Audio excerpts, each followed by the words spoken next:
I think we both reached a point. He was still on Instagram at the time, I believe. We reached a Champagne point. Bangla. Champagne Bangla. That was the ad. I don't know. Right? Yeah. That ad doesn't exist anymore, so don't search it up. Okay. I won't.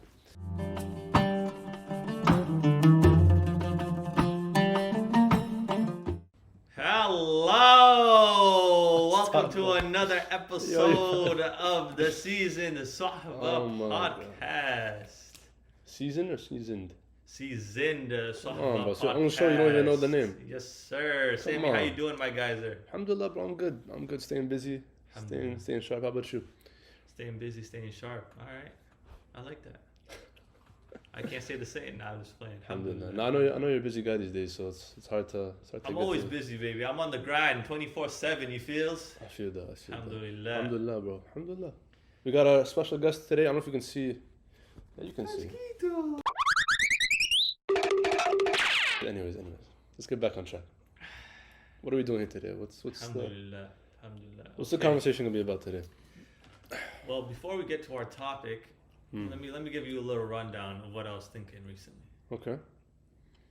So, I think, like you and I off camera have had some pretty decent conversations about social media, the role that it's played in our life, some of the struggles we've faced. OD. And I think we have a love-hate relationship with social media, and I think that probably actually explains the relationship a lot of people have with social media. It's sort of like a love-hate relationship. Yeah. But I think it would be nice for me to hear kind of, your experience with social media. What are your thoughts on it generally, more specifically? And just because I think it's a topic that so many people can relate to, whether you're an avid user of social media, whether you post on social media or you don't, like, people interact differently, people have different experiences, but I think it would be beneficial to talk things through. You feel? Yeah, man. Social media and I, we have a very long history. I was actually thinking about it earlier this week. I think the first time I had social media was Facebook, 7th or 8th grade, right? You didn't have MySpace? No, I knew of MySpace, but like I was kind of young. Like I didn't really want to. I had MySpace, bro. I was on social media during the MySpace days. Okay. No, like I was active during those days, but I just didn't care enough about. I was just outside playing. I didn't have a phone yet, so like. Yeah. But yeah. So Facebook was the first time I had social media, and I was still young. I asked my parents for permission to be on it, and they said no for like over a year. And I didn't understand why. I'm like, why not? Like everyone has it. It looks like I'm missing out on like this whole community, all these jokes. Right. Well, back in middle school, elementary school, like people would make those statuses like for a TVH. Yeah. Like for a rate. I'm like, bro, I want my rate, bro. Like I want my to be honest. But yeah, my parents were firm, and they're like, no. They didn't really give a reason why, and I don't think I would have understood. Like our brains were still developing, right? Like I could have, in retrospect is 2020, like they say. I couldn't have imagined the harms of social media, the potential harms of social media at that age. It just looked like it was fun, informational. I could connect with people. Right. It seemed almost like sinless, almost like it's just something you just do. Sinless. It's like an honest sort of thing. Yeah. But yeah, I eventually ended up finessing and getting a Facebook account, and I wasn't too active on it. Did you add a lot of people? I had mad people, bro. People I didn't even know I was adding on Facebook. But to be honest, I was never really active. When I started getting active in social media, it was like Instagram and like Twitter. I think when during the World Cup times, 2014, that's when I really started to be more active.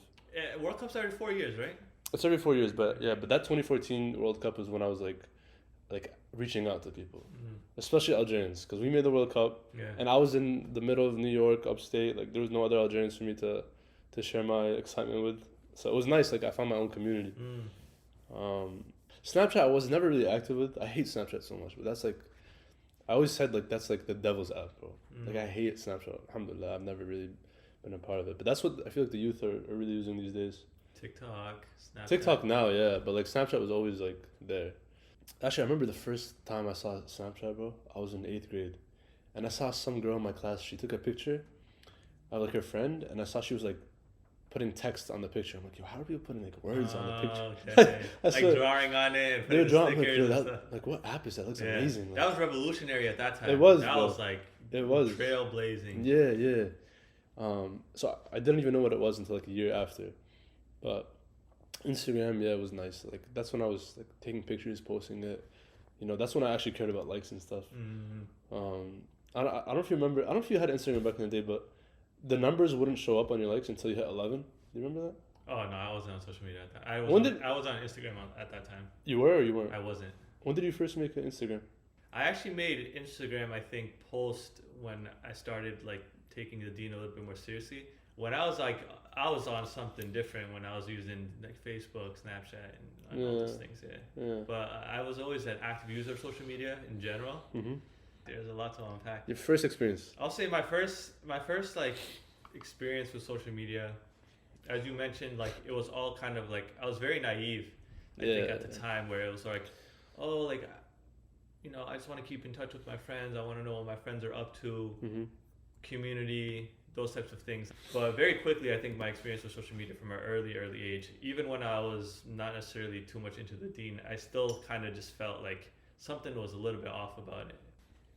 Very early in the MySpace days and Facebook days, I noticed how I was a very different person, like in terms of my persona online and like in person. Like exactly the same people I would talk to so much on Facebook and MySpace, and but I would see them in classes, I would see them in the hallway as if I didn't know them. Yeah. That from a very young age didn't sit well with me. I didn't really understand why that was the case. Maybe until later on, and I started reflecting on like why is that. But you know, that was an experience I had early on with social media. So it was just like the two worlds that I was living in. So how old would you say you were when you kind of came to that realization that social media kind of had some like hidden cons in the real world? I would say maybe like I was like 16 years old. That's pretty early to be honest. Like realizing that. I was on social media, like I was on like MySpace at like 13, 14. Wow. Okay. So this is like so 2 years in. You're a veteran. Yeah, I'm a veteran. I'm tested with time. Alhamdulillah. Yeah, you know, I'm tried and tested veteran of social media. But alhamdulillah, like from a young age, I used it, and Facebook was really nice because like I was like always a very shy kid in school. But behind that keyboard, I was a warrior, my guy. I was writing paragraphs, essays, like a lot of people were. Yeah, like you know, you hear like what keyboard warriors all the time. Yeah. It's sort of like a derogatory term now, but back in the day, like that was almost my outlet to like, because I was generally speaking like a pretty shy kid. Yeah. A lot of people really talked to like people like that unless like they initiated the conversation or whatever. But on Facebook, I would notice that I'm the first one to start a conversation. There's no shame. First one to comment. But that's because like I was behind the computer, you know, like I didn't have anyone to prove myself to really. Did you care a lot about like likes and comments and absolutely shares? Yeah. Like that's where like a lot of my validation as a young kid came from. Yep. Was like my social media presence. Yep. Because like coming from a Desi family, you don't get that from your mom and your dad. Like you don't get that from your siblings really. Yeah. Sort of like an unspoken love, you know what I mean? Like I love you because I brought you fruit to your room and like, you know, while you're on your computer, like you should know that I love you. Or like, you know, for my dad, it's like, oh, I pay for everything, like you should know I love you. It's never a smoking thing. It's never an emotionally invested type of thing. So I got a lot of my validation as a young kid, even into my actually adult years too, from social media. 100%. People get validation without even realizing it online, to be honest. Yeah. Even if someone like now if they reply to your story, like wow, like someone's interested in what I'm doing, like I must be an interesting person. You know, that's validation right there, and people don't realize that. Yeah. But have you ever had a Twitter? Have you ever experienced I've never had Twitter, no. That's good. That's good. I feel like Twitter is the from my experiences, that's like the hardest social media to I guess get rid of, because Twitter for me, like I still use Twitter today, but in a very different way than I used to use it before. Twitter is like the first time you'll hear about like a current event, it's like on Twitter.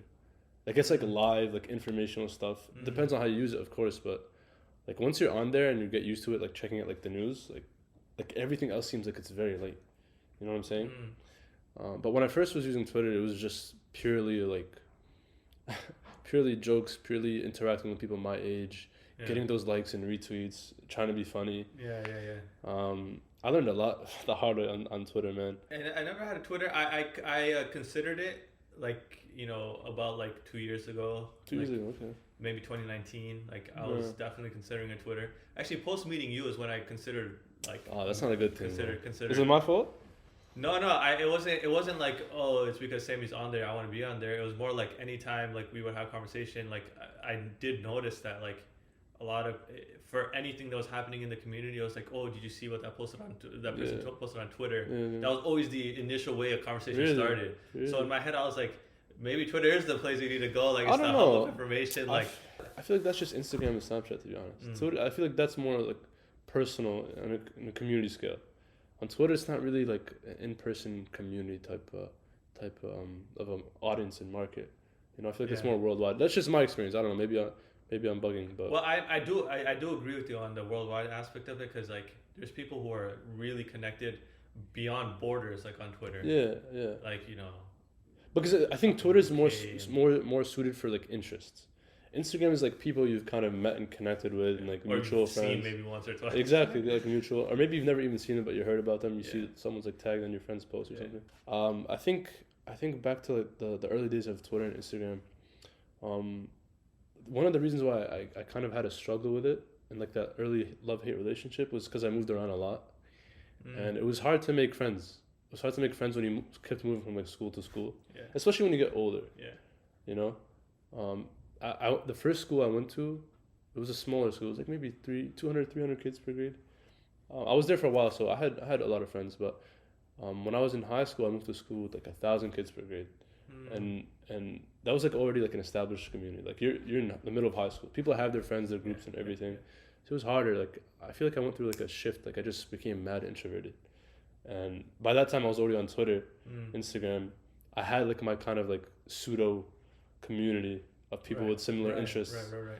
And I didn't realize that at the time, but throughout those few years, I found myself being way more active and on my phone, even like in the late night, and like less involved with people around me. That's profound. I know. It was actually scary. Like I noticed it, but I didn't like really care enough at the time because I was having so much fun on my phone. But I'd be in these group chats until like mad late hours, just sharing memes, talking, people I've never met.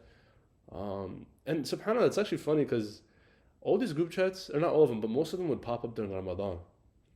It's like the antithesis of what Ramadan is, right? like people would make group chats literally just for Ramadan because they know we're up later, we're talking, active, playing these little games.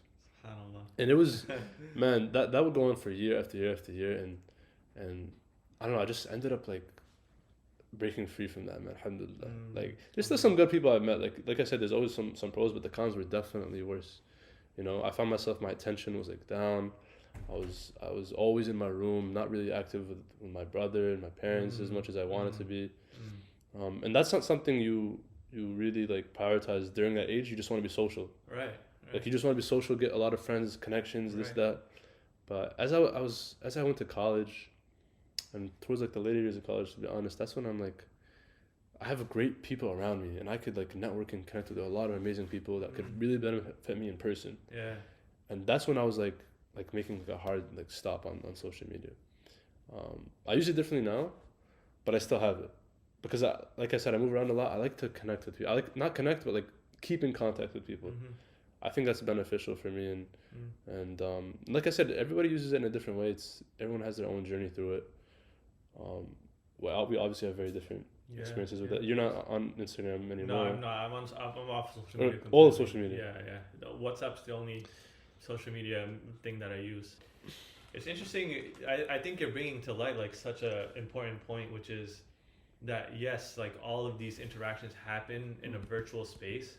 Like they happen in a space that's not tangible, right? But it has immense repercussions for our physical reality, like as people. Like I remember like 2.5 years ago, like I might go somewhere and someone knows me but has never said a salam to me, sort of thing. Yeah, man. They knew about like my life or what I was doing, but that was because of what I decided to post online and so on and so forth. So it almost feels weird that you're walking around and some people actually already know your name and you don't even know who they are. 100%. And sometimes you're so connected virtually that you lose your connection physically. Yeah. You know what I mean? 100%. Like you're so like invested virtually that you lose your investment with the people around you, like your loved ones, your family, your close friends. It's really, it really does have a huge correlation really. Yeah. Between kind of what you experience with people and kind of like what your experience is like on social media. I remember meeting many people that I've had so many conversations with on social media, and then I talked to them for the first time in person. I'm like, wait, this is our first time talking in person. Like we've had like deep conversations on social media. Yeah. It's sad. It really is sad sometimes when you realize that. Yeah. It's not even just that. Like, to be honest, when I like, I remember vividly making that like hard stop on social media and like flipping the switch and focusing on people around me in real life more. Yeah. There was like an instant like improvement in my relationships in person. I didn't even have to try. Like I was just on my phone less, and I was just instantly interacting more, like taking note of what people were doing, being more active, going out more. Like, it's like social media but in person, bro. Can you imagine? Like, it sounds Which crazy. Which is the right? natural way to That's be, what I'm right? saying. That's what I'm saying. I'm like, wow, I missed out on so much. But actually, it's interesting you say that. Sorry to interrupt. No.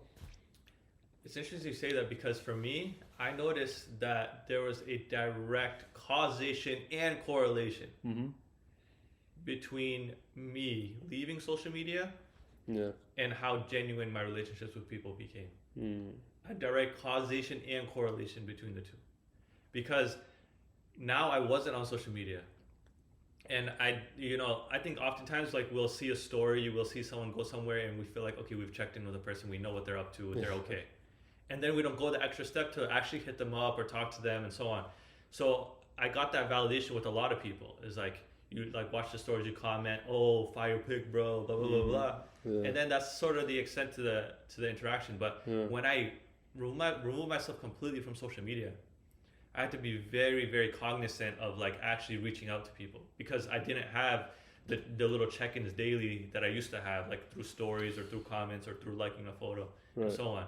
Right. So I had to reach out like, yo, Sammy, how you doing? It's been a while. Why are you acting like you hit me up, bro? You never hit me up. That's always me. Come on. Stop. Bro, we're not supposed to expose each other. You're doing it for the camera, bro. SubhanAllah. Stop.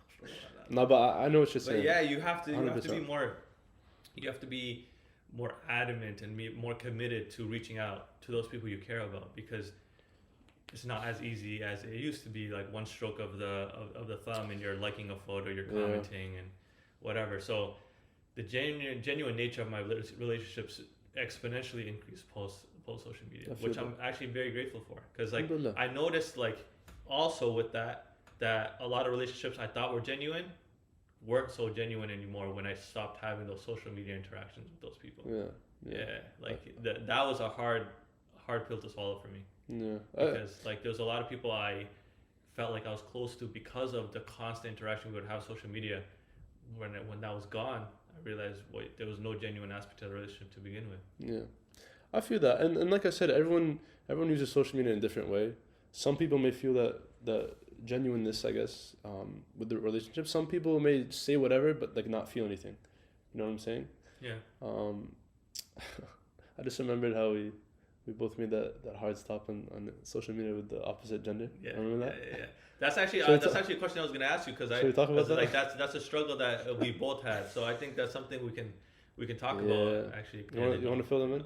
You fill them. All right, I'll say it. So I think it was like early 2019 to 2020. But I remember specifically it was January, so it must have been 2020. No. It was 2019. I know that for sure. No. Yeah, it was. It wasn't. Well, it was 2020. It was 2019. Okay. It was 2019. Was it 2019, bro? It's over 3 years already. SubhanAllah. So yeah, me and Kabir, we both reached a point in our social media journeys that we wanted to like keep it strictly just guys. We didn't want to have any girls on our social media.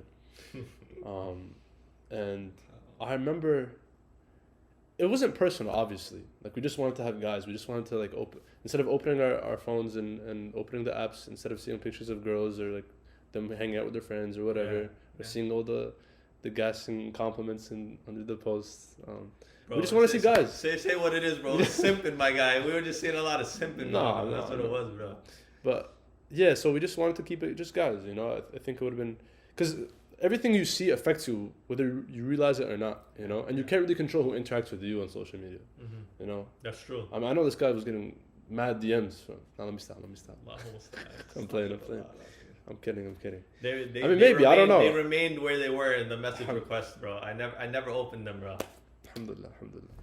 Anyways, after we both removed all those girls on social media, I think we both had like a similar kind of backlash. Is that the word we should use? Yeah, I guess you definitely had more of a backlash than I did. Well, I think I had more of a following, and I'm not saying that to like gas it, but like I just had. No, you had more of a following. No, I did. It's not gassing. Well, see, this is the thing. I still had a few, like, I guess you could say, like, virtual crumbs of those communities I was talking about that I wasn't really active with anymore from like my middle school, high school days, and like the only connection I had with them was online. So when you unfollow somebody, that's like that. Like it's like you killed them, bro. It's like a murder. It's like a homicide, a virtual homicide. So yeah, you committed a lot. Bro, the thing is, like, you have to realize not everyone cares about you. Like if you get unfollowed, like some people are like, oh, okay, I'll just unfollow back or whatever, عادي. But some people actually get hurt by it, you know.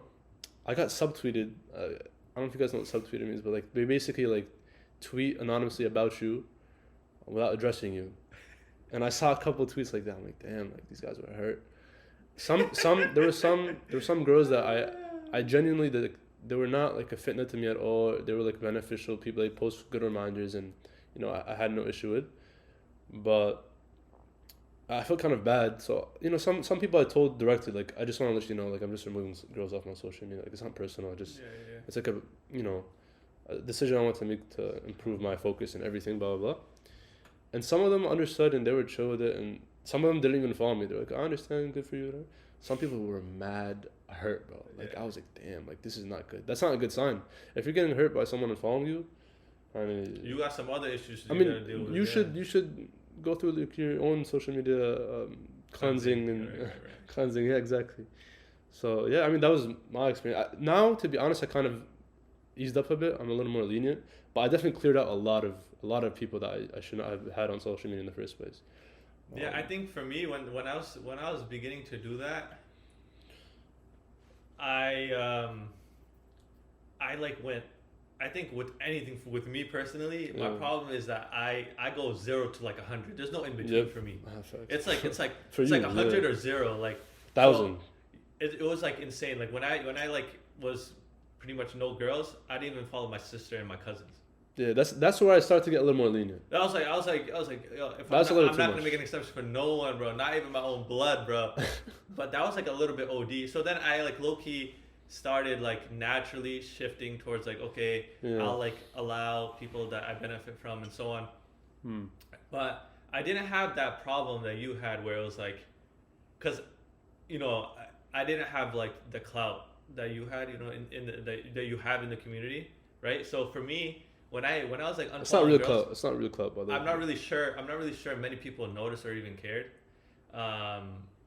because maybe it wasn't like a, oh, if I don't follow him, like, you know, then I'm missing out on something. You know what I mean? Yeah. But I think more so for me, I was probably overthinking it more than a lot of other people were. Yeah. However, I felt like it was the right decision for me at that time in my life because I needed that cleansing. Like, unfortunately, like, we see things and we might like downplay how much it affects us, but it actually does, because you're like scrolling and you're seeing those things, and sometimes you might stop on it and like watch the video or see the photo. It just ruins, I think, your perspective, your modesty, right? Because modesty isn't just when you're going outside and what you're wearing and how you're interacting. It's also how you interact virtually too. I remember one time you told me, I think it was maybe 2 years ago. I think this is when you deleted your Instagram. You were like, I was scrolling on the gram and I was looking at people's stories and they were on vacation. And I didn't even want to go on vacation at the time. Like, I was like fine being home. But after seeing people's stories, I felt this strong urge to like go travel somewhere. And I don't know, that really, like, that was like 2 years ago when you told me that. Yeah. It was like, it was a while ago, yeah. I remember that, and I don't know, it just stuck with me because that's an example of it affecting you without you even like really realizing it. I don't know. And that's just like vacation. Like, imagine all the other stuff you see, all the other junk you see. Yeah. SubhanAllah. I mean, yeah, Allahumma musta'an. And you just reminded me of so many things. But we don't Like have- that's not even like the worst case. Like it's not even that bad. Like yeah, everyone wants to go on vacation, but that's just No, like but it's reveals it reveals a larger problem. Exactly. Yeah, like this larger problem, which is like comparing and not being grateful for kind of like what you have. It sounds very corny, but like wallah, it's so important because you see like other people, the way they're interacting with their parents or their siblings, or they have this relationship with this person. Yeah. Even if unintentionally you might yearn something someone else has, and that might be like an indirect way of giving someone an evil eye or becoming jealous or envious of someone, and you might not even notice it, which is the most dangerous thing. Yeah. And so subhanallah, it was. I can't tell you that after like 2 years later, I don't even want to go back to social media, bro. I respect it, man. I don't even want to. I respect it. It's because I don't have the same yearning that I did before. Obviously, situations have changed. Life has had many events in between the past 2 years, alhamdulillah. But even beyond that, like I don't have the urge I typically have. Did you experience a bit of FOMO in the beginning of that, like, full secession from social media? I think I had FOMO in the sense of, like, I realized that a lot of the in-groups I was in, I was no longer in those groups anymore. Meaning, like... The not genuine groups anymore? No, not even that. More so, like, if the boys are hanging out... Yeah. Like, I feel like because I was so active on social media, I was on people's minds more. Like, if they wanted to go somewhere or invite people somewhere, like, it was like, oh, I saw Kabir, like, posting something like, let's invite this dude as well. But I noticed those things started to change a lot post-social media, like me getting off social media. Where I wasn't invited to as many things, and in the beginning I think I definitely felt it, even though I tried to like fight that feeling. I definitely felt that, like, dang, like, you know, they don't want me there, that sort of thing. But now but now, you know, it's not, I don't even care. It's not even that. It's like, it's literally not personal. It just shows, like, it says whoever's convenient. Yeah. Right? You just see someone's free and you hit them up. Yeah. That's one of the things that for me that's made me kind of hard to give up social media as much as I wanted to in the earlier years. Like when I first moved to Boston, a lot of connections I made were through social media. Like, you know, you move to a new city without not really knowing anybody. Like one little like link, someone hits you up like, yo, you trying to chill, and the only way you have to communicate with them is on social media. Like if you delete it, like you're completely cut off. You know what I'm saying? So I kind of wanted to leave that open, you know, bridge, like, you know, keep line it there. of communication, yeah. Exactly, open line of communication, just in case. And it worked out, but sometimes it was kind of toxic, you know, like sometimes it's just not worth it. One last thing I'll mention for me is, like, I felt like when I was on social media, I felt like such a urgent, like almost like a necessity that I needed to keep up with posting. I need to keep up with, like, Really? Like putting out stories, like, you know, most of my content was like reminders and things, really. So you posted because you felt like you had to post, not because you wanted to? I don't think I thought about it that overtly. Yeah. But subconsciously, I think that's the kind of disease I was dealing with.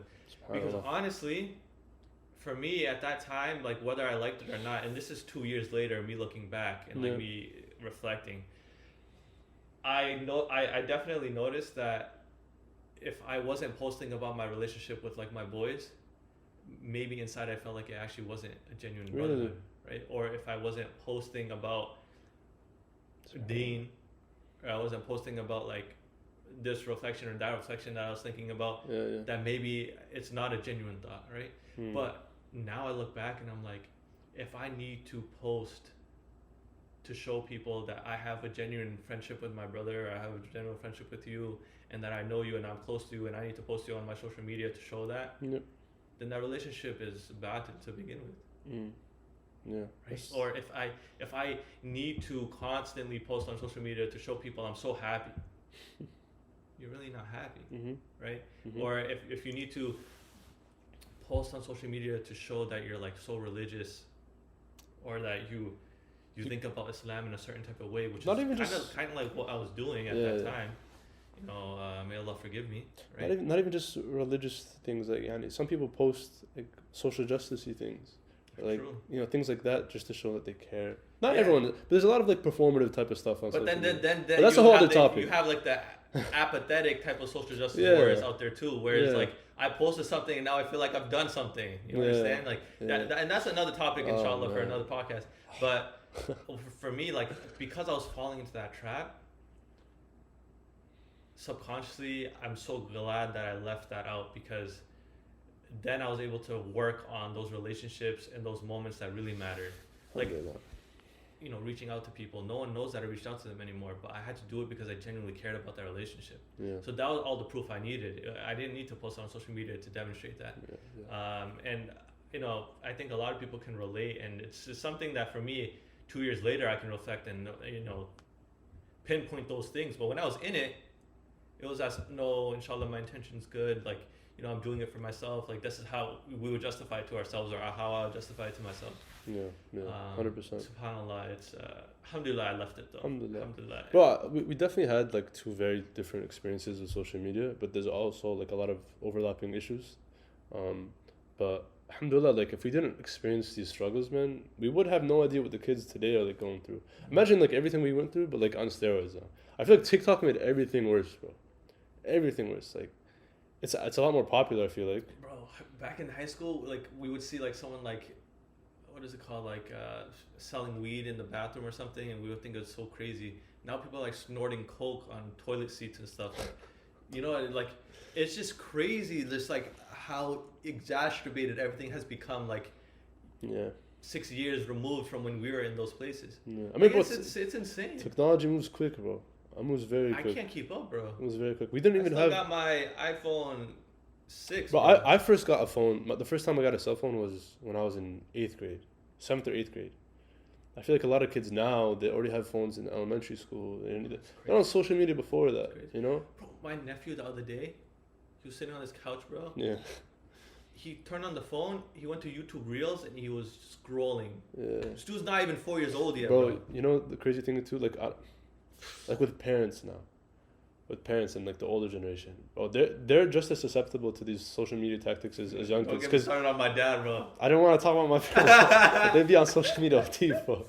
They'd be on it OD. So like, they didn't grow up with it. So like, they don't really know, like the small little tricks and like algorithms, exactly, stuff like that. They don't know as well. And I don't know. As you get older, you kind of like you have more free time. Not more free time, but like. I see them on it a lot. They have their own. They're going through the same struggles that I went through when I was in like middle school. But at like 60 years old. But like exactly. But older. Yeah. They're on Facebook way more than like Instagram, for example. Yeah. But like they're on it a lot, and they fall for the reels and the videos and the comments and likes and shares a lot.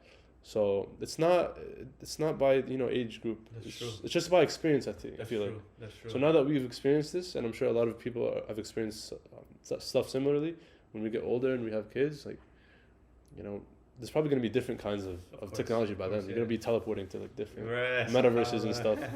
But yeah, I mean, you just got to be careful, bro. I think it's like, the biggest thing is as Muslims, I feel we have to be more cognizant of if what we're doing is just like riding a wave, then we should really check ourselves. Yeah. Because a lot of times we fall into that trap. I fall into that trap too, where like you're just riding a wave.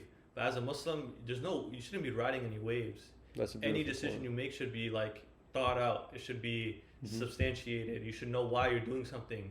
Because intention in our religion means so much, we should be thinking through our decision. We shouldn't just be going where the wave takes us or where the wind takes us. You know what I'm trying to say? Or riding this wave or that wave because everyone else is doing it. Everyone else is normalizing it. We should do it too. That's a really good point. We as Muslims need to be like very, very, let's stay very far away from that. That's a very, very good point. Social media makes that super easy, by the way. Yeah. Super easy. Not just through social media. Like, subscribe to a channel. Immediately it's like you get that content, you get that curated content, you're just like indirectly supporting a movement that you didn't even know you were supporting. You've been getting brainwashed, man. Allahumma musta'an, it's really a disease. Even for me who's not on social media, bro, right? Like even YouTube videos I watch, I fall into that trap. Yeah. I'm just saying, like my point is it's not just social media, it's like media in general. Like Netflix, movies. There's little agendas in there that you don't realize. That's a whole other episode. But that's another episode. I didn't want to bring it up. You brought it up. No, you're right, though. We'll talk about that in the future. We'll talk about that in the future. But alhamdulillah, I think we should start to wrap it up. This was a good episode. Yeah. Barakallahu feek. Habibi, my May God. Allah protect you on social media and in this life as well. Ameen. And protect all the Muslim ummah, because this is a big topic, bro. It's a big disease as well. So we'll probably have, honestly, bro, I can see us having multiple episodes about this. Of course, yeah. We'll probably bring some guests, some expert on the algorithms out there or something. Inshallah. Inshallah. Stay tuned. Peace. Inshallah. Salam.